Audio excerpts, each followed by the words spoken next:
This is part 2 of my Stranger Things diorama, and today we are making furniture.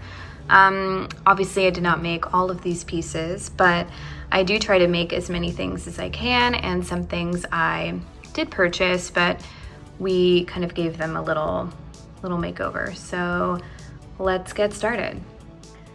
We're going to start with this side table in the corner, as you can see here.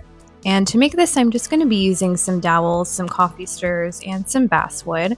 I mentioned this material in my last video, but this is a really great lightweight wood, as you can see, and I use this to build a lot of things for miniatures. So I'm just going to get started measuring out the main tabletop, and like I mentioned before, you can cut this very easily with a craft knife.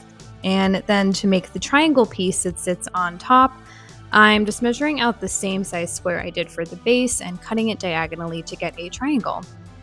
And now we have our two pieces, and as you can see, it's going to be sitting on top of it like so. Now we can go ahead and make the legs. So I'm just using a square dowel and cutting it to size using my easy cutter.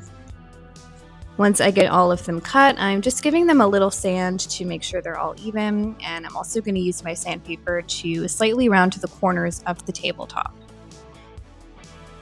I drew a little border on the inside of the table, as you can see, just so I have a guide as to where to put my dowels. I just want to make sure that they're all evenly spaced out, so doing this really helps to achieve that. And then just using a bit of wood glue to get those glued down. And those are the legs. Now I'm going to take a coffee stirrer and I cut it to size so that it fits right in between the legs and just kind of gives it like a more finished, realistic table look. And also makes it look more similar to the reference photo. And I just repeated the process and then set it aside to dry. Now I'm sanding the triangle piece as well, just rounding those corners, and then drawing that same little border on the inside just so I know where to put the dowels. And for this one, I'm going to be using a round dowel, so I cut it to size and then just use a little bit of wood glue to glue those down.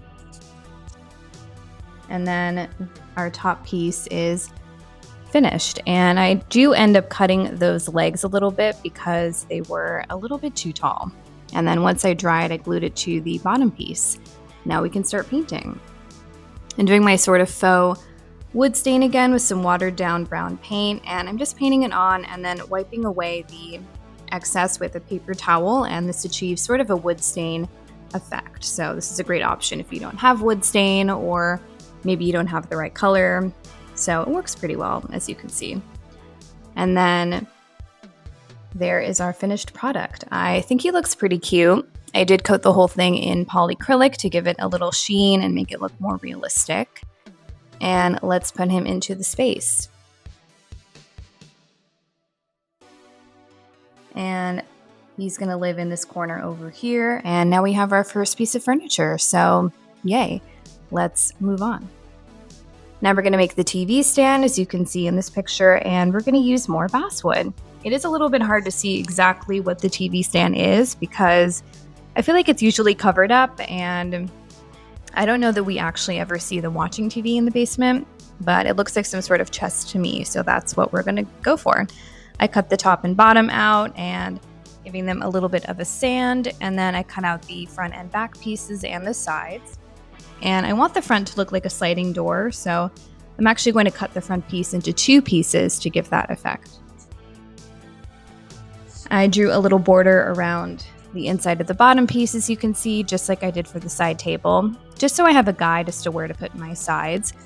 And I want there to be like a little lip on the bottom and the top, so using some wood glue, I'm just gluing on the back piece, and then going to add on my side piece, and wood glue does not dry that quickly, so you do kind of have to hold it in place.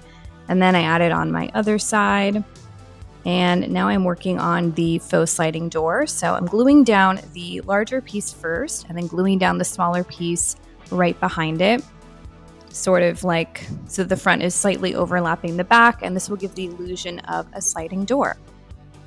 And now I'm just adding some glue on top so I can add the top piece on. And that is what it looks like so far. And I'm going to go ahead and paint it, which I forgot to film. So sorry about that. But just did my same kind of wood stain painting technique, coated it with some polyacrylic, and I glued on a little bead for like the little knob on the front of the sliding door. And he is going to live over here next to the side table. And now we can move on to our next piece of furniture. So I purchased this couch and chair set on Etsy, and I really love the orange color actually, but not for this project. I really bought it because I thought the base kind of looks similar to the couch in the basement.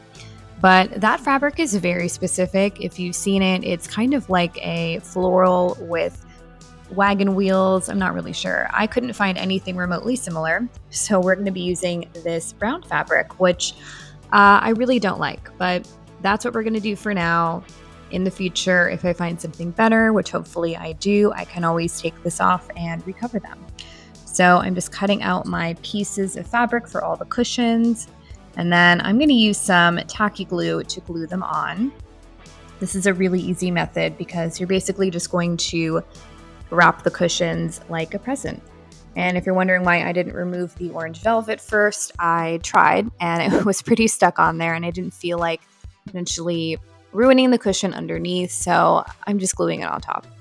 And also I'm a little lazy sometimes, so there you have it. I cut this piece a little bit short, as you can see, because of course, but it's fine. This is going to be, the back of the couch, so, it'll work. There's that finished cushion, and then moving on to the chair cushion, just doing the same process, and there you have it. The couch cushions fit back nicely. The chair cushion does not really sure why, so that's interesting. It's not really making me happy at all, so we're just going to figure that out at a later date. I'll probably have to make a new cushion altogether, but it's cool. So let's go ahead and pop them into the room. So the couch is going to go against the back wall next to the little table that we made. And then the chair is going to go right there. And yeah, like I said already, not happy with this fabric at all, but this is how it's fine. For now, it's fine. So let's move on to the little shelf unit. So on the other side of the sofa is a little shelf unit. So that's what we're going to be making. And I decided to switch up materials and I'm going to be using mat board for this. If you don't know what this is, it's a really great material for miniature making. It's actually what is in picture frames. It's thicker than poster board or cardstock, not as thick as cardboard or foam board, but it's really great. Highly recommend. So I just cut out my sides and the back piece, and I'm cutting out the top and bottom and the shelves, and I'm just using some tacky glue to put this together. And it doesn't seem like it's super sturdy, but this material is actually pretty sturdy once you glue it together, especially if you use like a Mod Podge on top of it. So just kind of holding these together until the tacky glue dries a little bit and takes hold. It does not dry right away, so you do kind of have to hold it in place for a little bit. Just adding in my shelves, and then once this dries, I can paint it, which again, I forgot to film. I'm so sorry, but I just used some dark brown paint and kind of aged it a little bit. And now we're gonna put him in the project.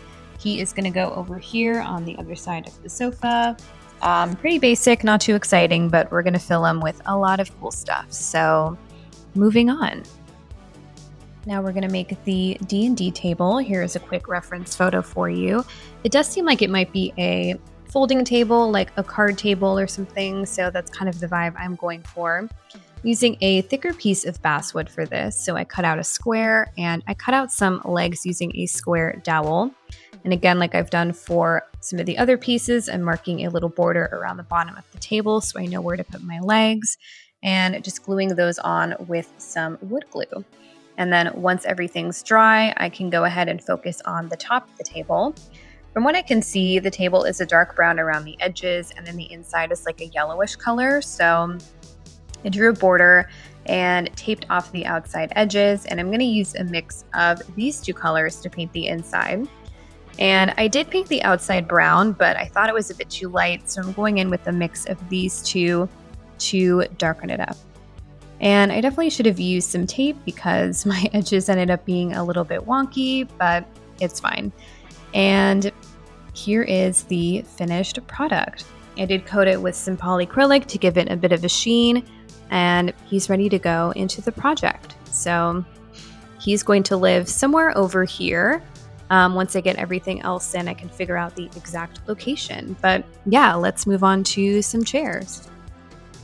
So it looked like there was a mix of different kinds of chairs at this table, and one of them was a folding chair. So I bought this cutie on Etsy, and I decided I'm going to paint it because the folding chair I saw kind of like it was maybe gray or blue or something. So using this multi-surface gray paint, and I'm just going to paint everything but the seat and the seat back.